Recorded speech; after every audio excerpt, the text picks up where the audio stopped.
चलिए, कल जहाँ पे हमने ट्रैक्शन देखा था, जो कि इमोबिलाइजेशन का एक मेथड है, लेकिन सिर्फ वही एक मेथड नहीं है, और भी कई मेथड है। ठीक है, जिसको कि हम लोग कंजर्वेटिव मेथड्स भी बोलते हैं। उसमें एक तो है पीओपी कास्ट, फिर स्लिंग, फिर स्ट्रैप, उसके बाद फंक्शनल ब्रेसिंग भी हो सकता है। अब देखिए कि जैसा फ्रैक्चर इसी हिसाब से उसको इमोबिलाइज करने का कोशिश किया जाता है।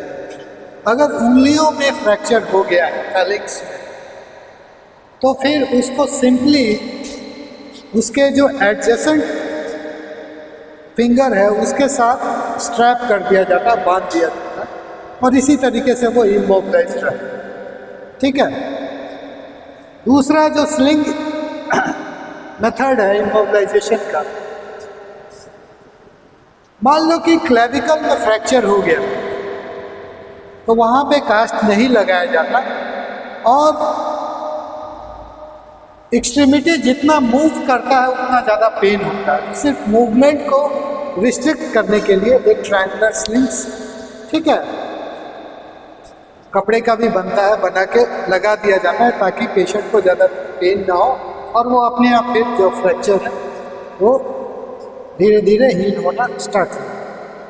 ठीक है। नेक्स्ट एंड मोस्ट इम्पॉर्टेंट, ये एग्जामिनेशन पॉइंट ऑफ व्यू से आपके लिए बहुत इम्पॉर्टेंट है। आपको क्वेश्चन पेपर में पीओपी कास्ट भी डाल सकता है, प्लास्टर ऑफ पेरिस भी डाल सकता है। ठीक है, वो किसी तरीके से घुमा के पूछेगा, आंसर आपका यही है। ठीक है। देखिए कास्ट मेथड क्या है, प्लास्टर ऑफ पेरिस है इसलिए कहते हैं क्योंकि पेरिस में सबसे पहले इजाद हुआ हो ये टेक्निक, शॉर्ट में पीओपी कहते हैं। केमिकली ये जिप्सम साल्ट है। क्या है? जिप्सम साल्ट है। ड्राई फॉर्म में, ये पाउडर के फॉर्म में जब रहता है ड्राई, ठीक है, तो ये कैल्शियम सल्फेट है basically. Chemical formula CaSO4 + H2। जब आप इसमें वाटर को ऐड करते हैं तो एक एक्सोथर्मिक रिएक्शन होता है, ठीक है, और इससे हीट जनरेट होता है, और ये जो रिएक्शन है इरिवर्सिबल है।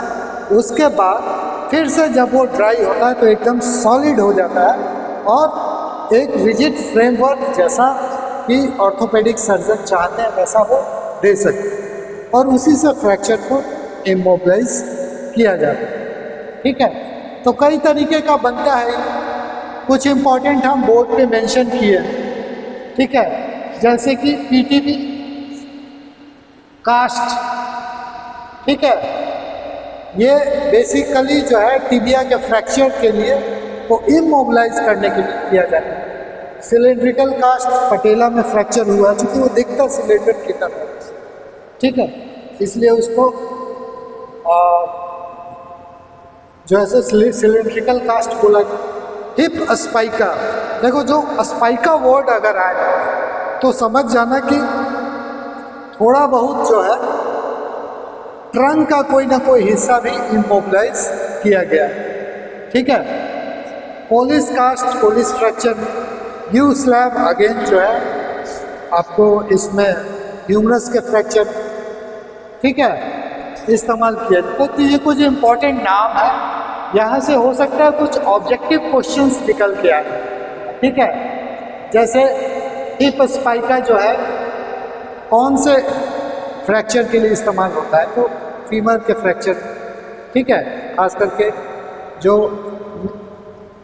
उसका जो प्रॉक्सिमल पार्ट है उसमें बच्चों में इस्तेमाल होता है। ठीक है। एक वर्ड है स्लैब लिखा हुआ है। स्लैब का मतलब होता है इनकम्प्लीट। ठीक है, जैसे देखिए कि अगर फ्रैक्चर हो गया और यहाँ पे सॉफ्ट टिश्यू इंजरी बहुत ज़्यादा, ठीक है, वुंडेड एरिया है, तो इसको इमोबिलाइज करने के लिए सिर्फ इधर से ही जो है कास्ट चढ़ाएगा और बाकी पार्ट जो है, जो वुंडेड पार्ट है, वो एयर के एक्सपोज में, ठीक है, वो है। और नहीं तो फिर फुल सर्कमफेशियल कास्ट तो होता ही है, ठीक है। अब देखिए कि इसको लगाने का कुछ बहुत इंपॉर्टेंट प्रिंसिपल कास्टिंग करना है फ्रैक्चर पार्ट, कुछ प्रिंसिपल को ध्यान में रखना होता है। वो प्रिंसिपल एग्जाम में लिखने पे ही आपको मार्क्स मिलेगा, ठीक है। क्या है प्रिंसिपल? फर्स्ट प्रिंसिपल है कि जहाँ भी फ्रैक्चर हुआ है उसका एडजेसेंट जॉइंट, तो इसका एडजेसेंट जॉइंट अगर ऊपर की तरफ आएंगे तो एल्बो मिलेगा, अगर फोरआर्म फ्रैक्चर है, और रिस्ट मिलेगा। तो अगर जो है फोरआर्म, रेडियस और अल्ना फ्रैक्चर हुआ तो एल्बो और रिस्ट को इमोबिलाइज कर, समझे कि नहीं समझे? हाँ, कम से कम जो है उससे एडजेसेंट जो डिस्टल सेगमेंट और प्रॉक्सिमल सेगमेंट दोनों को इमोबिलाइज करना, ठीक है, वहां तक कास्ट आएगा। दूसरा, जॉइंट को इस पोजीशन में इमोबिलाइज करना होता है ताकि वो फंक्शनल स्टेट में रहे। जैसे कि अगर मान लीजिए इन जॉइंट्स को करना है तो स्लाइड फ्लेक्शन के स्टेट में करेंगे, ठीक है, या मान लीजिए इसको करना है तो ऐसे ऐसे लगाते हैं, ये फंक्शनल स्टेट है, ऐसे नहीं लगा सकते। कितनी देर पेशेंट ऐसे रखे, पेन होने लगे, ठीक है, तो फंक्शनल पोजीशन में लगाया जाए। तीसरा, वहां पे जहां पे बोनी प्रोमिनेंस है, ठीक है, ऐसा पार्ट जहाँ पे बोनी प्रोमिनेंस है, जैसे कि इधर कॉन्डाइल्स हो गया, आप देख रहे हैं, ठीक है, ये पार्ट हो गया, वहाँ पे एडिक्वेट स्पेस और पैडिंग कॉटन का दिया जाता है, वहाँ पे देना होता है। और जो लास्ट और मोस्ट इम्पॉर्टेंट कि जो पार्ट स्लैब से कास्ट से बाहर है उसका एक्टिव फिजियोथेरेपी होना चाहिए, ठीक है, मतलब मूवमेंट इसमें होना चाहिए। और जो कास्ट के अंदर है उस मसल्स का भी जो है सो आइसोमेट्रिक कॉन्ट्रैक्शन जरूर होना चाहिए ताकि मसल अपना प्रॉपर्टी मेंटेन रख सके, ठीक है। अगर लोअर लिम्ब में है तो ग्रेजुअल जो है सेफ वेट बेरिंग प्रोग्रेशन भी करना होगा। कास्ट का अपना एक कॉम्प्लिकेशन है, ठीक है, कॉम्प्लिकेशन तब होता है जब कास्ट लगा के चुपचाप यूं ही छोड़ दिया जाता है, उस पर ज़रा भी ध्यान नहीं दिया जाता। क्या कॉम्प्लिकेशन? एक तो कि अगर टू टाइप कास्टिंग हो गया और अंदर से स्वेलिंग भी हो रहा है, ठीक है, तो दोनों जो प्रेशर है क्लोज कंपार्टमेंट में अगर स्वेलिंग हो रहा है, ठीक है, तो फिर जो है सो कंप्रेशन के कारण ब्लड सप्लाई लैक हो सकता है, गैंग्रीन हो सकता है, फिंगर्स में स्वेलिंग हो सकते हैं जो कि बाहर निकले रहते हैं, उनमें लुइस कलरेशन हो सकता है। तो इस सब को पहले ही पहचान के और उस कास्ट को हटाना होता है ताकि एक्सट्रीमिटी को खराब होने से बचाया जा सके। समझ में आया? दूसरा, कास्ट सोर है, ठीक है, छोटा छोटा सोर बन सकता है।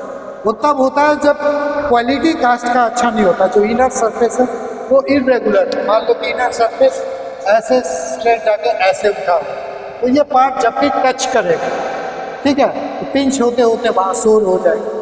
तो अगर छोटा मोटा सोर है तो ऊपर से विंडो जैसा होल करके उसको मैनेज किया जा सकता है वहाँ पे ड्रेसिंग वगैरह के। ज़्यादा बड़ा है तो फिर उसको स्टार्ट करना पड़ेगा, ठीक है। तो कास्ट में कम से कम आपको इतना चीज़ लिखना पड़ेगा। 5 मार्क्स का यूज जो है जो पीओपी कास्ट से सवाल आता है, ठीक है। इससे ऑब्जेक्टिव क्वेश्चन भी पूछ सकता है कि इसका केमिकल फॉर्मूला क्या होता है, ये ध्यान रखिए। कोई सवाल?